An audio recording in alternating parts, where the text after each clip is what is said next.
This intro was brought to you by Going Outside. Try it. It's kind of nice. Hey everybody, it is Dak here from the Ed Boys, and welcome to episode 24 of the Road to Mobile 100 Mil. We're starting this episode with a quick 80 attack, just checking in on some Nightmare Zone life. For the most part, Nightmare Zone's still going to be some of my AFK content during the episode. We're going to switch to a different thing too that'll involve actual money making, though this is going to lead to more money making in the long run. Getting higher melee stats is always solid, so switching over to strength for now. 80 attack coming in hot. I'm going to try to get at least 80 strength during the episode. Yeah, so let's move on to other things. Alright, I have spent way too many rounds with this unimbued Berserker ring. Part of the reason I wasn't going to imbue it was I didn't have a lot of points early on, and I knew that I was likely to sell the ring back at some point during the road to 100 mil, because we're just trying to stack up a 100 mil cash stack. I don't have to hang on to the ring and have a 100 mil cash stack.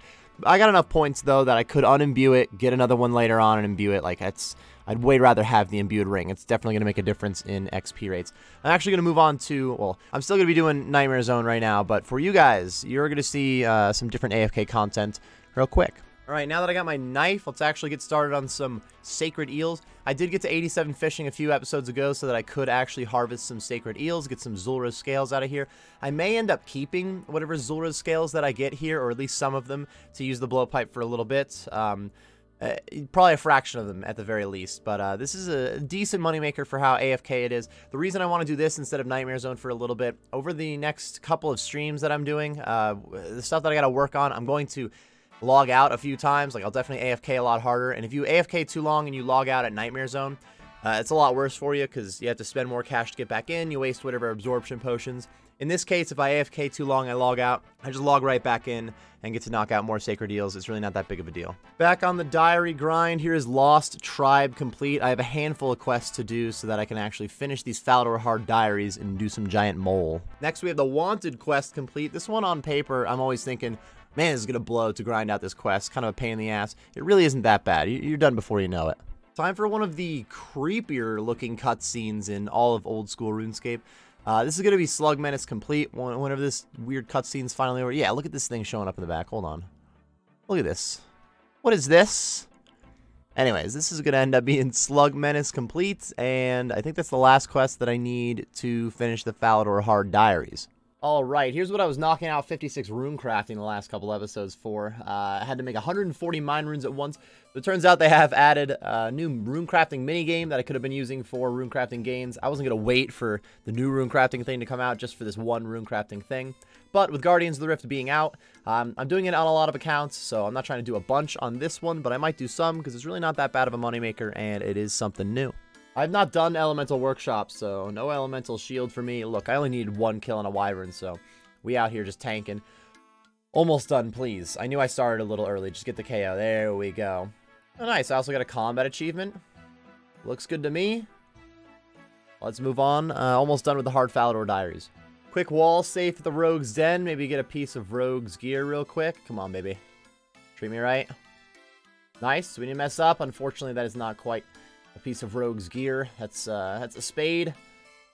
That also doesn't look like a completed diary step. Okay. I guess instead of a spade, I'll take a rope and hang myself with it. There's one of these wall safes outside, everybody. Yeah, my bad. Fool. There's a Hard Falador diary step completed. Here's the last step that I need for Falador diaries. This is what I was doing Slug Menace for, so that I could wear Proselyte armor, then pray here. Also, Proselyte armor, I guess, is useful in other places. Eventually, it's not like a bad unlock, but Falador Diaries complete. Let's head to Falador and get my lamps. I actually stacked up all the lamps, easy, medium, and hard, so we'll have a little bit of XP coming in hot.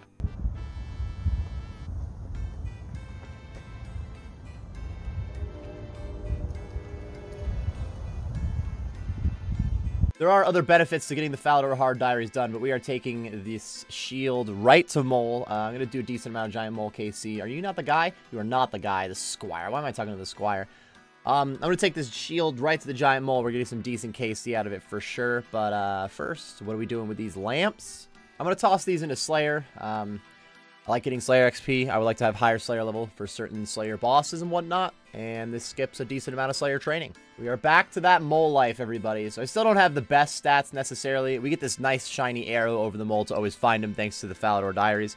Higher stats and better gear would make for, specifically accuracy is pretty bad here, but accuracy and a max hit, just quicker kills, less money used because less time with my prayer on. I could flick my prayers to use less prayer potions and whatnot, so I could slowly be making this cost less money so that it is making more money, but for right now, I'm just going to get an idea of what we're going to make profit-wise. We haven't really done anything that has been, like, I don't know, a boss or just, like, adding up in a kill count in any way, shape, or form, possibly getting a rare drop. The only rare drop here really is the pet, but still, we're kind of leaking into some more exciting content, in my opinion, so I am looking forward to this. All right, everybody. You think we could try to be kind of quick on filming today? I have a mobile episode that I gotta... Oh, are we doing the mobile episode right now? Oh, never mind then. I thought we were... Let's just... Mobile. I was on the wrong track. My bad. Oh!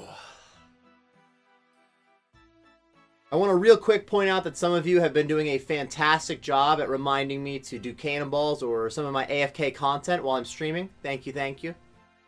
I was thinking about doing the mid-roll outside, similar to how we did the intro outside, but I just cannot keep pretending to be something that I am not. Baseball is coming back. We're only going to be a couple of days from opening day by the time this episode is released, so if you're a fan of any team, show up to Strum, and I'll either talk shit on your team, maybe talk the team up.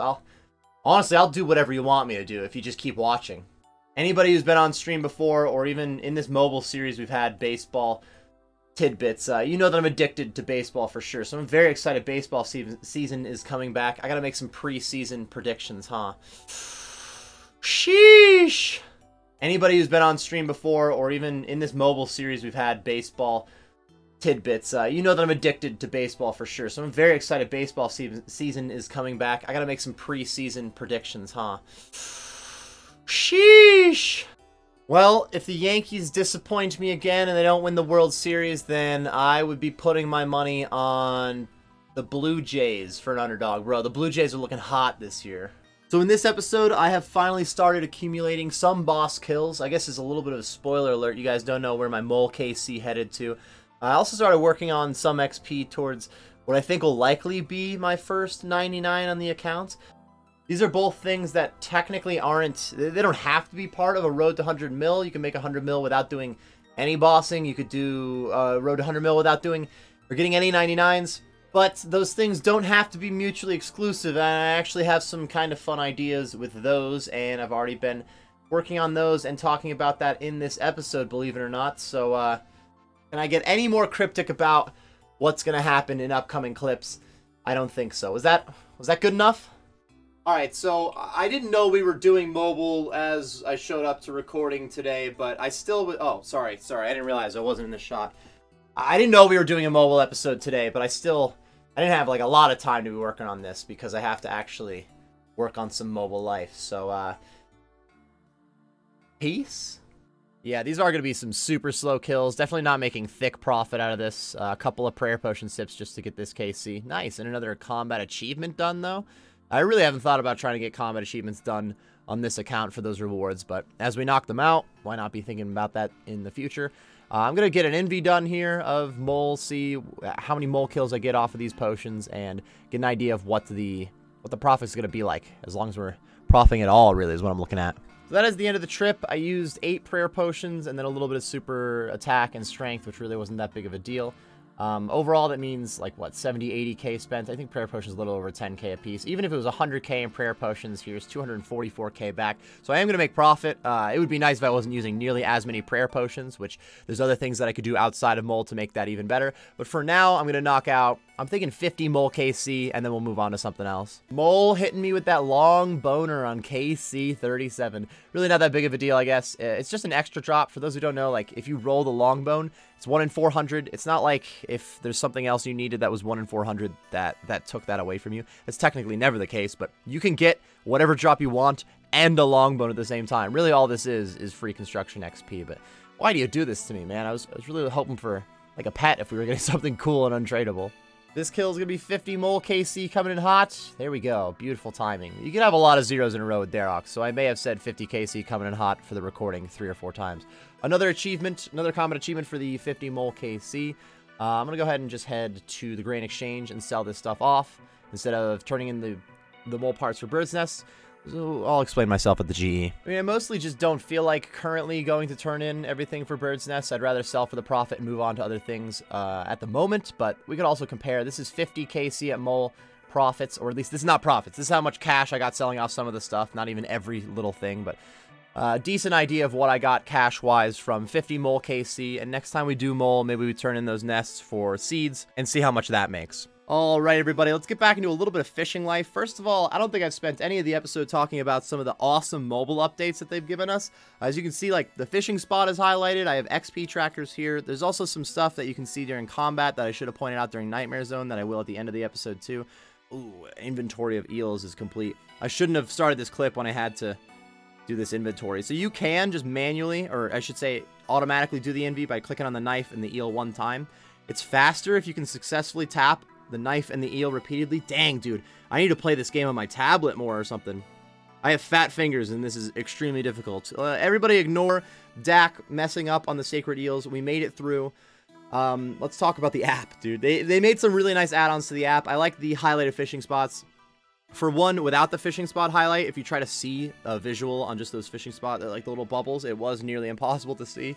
The XP trackers are super nice. I AFK a lot on mobile, so admittedly, the XP tracker, technically, it's going to kind of out me a little bit when I'm getting really bad XP rates, but I really don't care. Like, I'd rather actually know my XP rates and get to see that they are kind of slow and that I should be doing a little bit better and I'm AFKing too hard, rather than, like, just guessing what my XP rates were. That is kind of nice. They also made updates on, like, combat side of things. Let's go ahead and move on to some Nightmare Zone check-ins. I'm not going to be selling off my Zulrah scales in this episode, so we'll be back to some fishing on the next episode. This is the end of the fishing check-in. Nightmare Zone coming in hot. Almost 80 strength here. I did say at the beginning of the episode I would get 80 strength during this ep, and we are managing that very soon. Pretty solid progress for combat gains overall. I would love to be like max combat for any bossing that I'm doing. Even like 90 plus is pretty big, but if I'm going to spend a lot of time grinding out a boss for cash, I just want higher combat stats without a doubt. So being a Nightmare Zone warrior can go a long way for that. Also, this is a good time to bring up some of the other mobile app updates. As you can see, there's a couple of timers, like in the right next to my inventory. We have the overload timer. We have a couple of teleport timers that I had used somewhat recently. You can see how high my levels are boosted and when those levels would go back down if I weren't using overloads. Also on the left hand side, they're showing like an actual health bar, how much health is left on the enemy that I'm fighting. These are kind of RuneLite-esque plugins that they've added to the mobile client, so shout out to the mobile team for putting a lot of work in on this. I believe, so at the moment while I'm recording this, it's only on Android that they made these updates, but I'm pretty sure by the time that I get this episode out that iOS is going to have at least a beta for these updates. They say that they're very close on that. Alright, I'm going to start wrapping up the episode on this clip, everybody. I am actually about to get 79 hit points in here, which the hit points level, it does make a difference for a handful of things. One of the big things for Darox is the amount of damage that you do with Darox. It increases your max hit based off how many hit points you are missing, not based off of being at 1 hit point necessarily. So if you have 99 hit points and you're sitting at just 1, or if you only have like 70 total hit points and you're sitting at just 1, the guy that has 99 hit points level and is missing 98 health, that guy's going to do more damage. So having more health does increase your max hit for Darox as long as you're hanging out at low health. So that is a little bit of a bonus. Overall, more combat gains. That's the reason I'm hanging out in Nightmare Zone life. Decent amount of gains in this episode. Finally got some mole KC. A little bit of cash hanging around. I have like a mil in Zulrah scales that I could have sold off so far. And actually, I have a handful of things lying around the bank, including like a lot of cannonballs that I hadn't sold off yet. I do want to have a bit of a bank sale that I'll probably do at the end of next episode. But that's going to be wrapping up this episode, everybody. I appreciate you all watching. I hope you enjoyed the episode. If you did, be sure to like and subscribe for more content. I do stream on Twitch, which should be linked on the screen and in the description. I'm also on Twitter and have a Discord, which are linked in the description. Thanks again for watching, everybody, and I will see you in episode 25. Alright, honestly, I'm just looking for kind of like the same thing as before, but like a broken Darox helm, since I've been using my Darox so much. What do you think about that? Huh? I think we're good, right? Outro time. Oh, why do we always end with the outro? I mean, the video ends with the outro, but You always got me on the way out. We gotta film an outro. You want me to talk to the viewers who stayed late? Well, I guess for all the viewers that stayed this long in the episode, anybody who didn't click to the next video or somebody else's video, or maybe come check me out on stream or something, and mute or minimize the chat, even click that little red X in the top corner. All I have to say is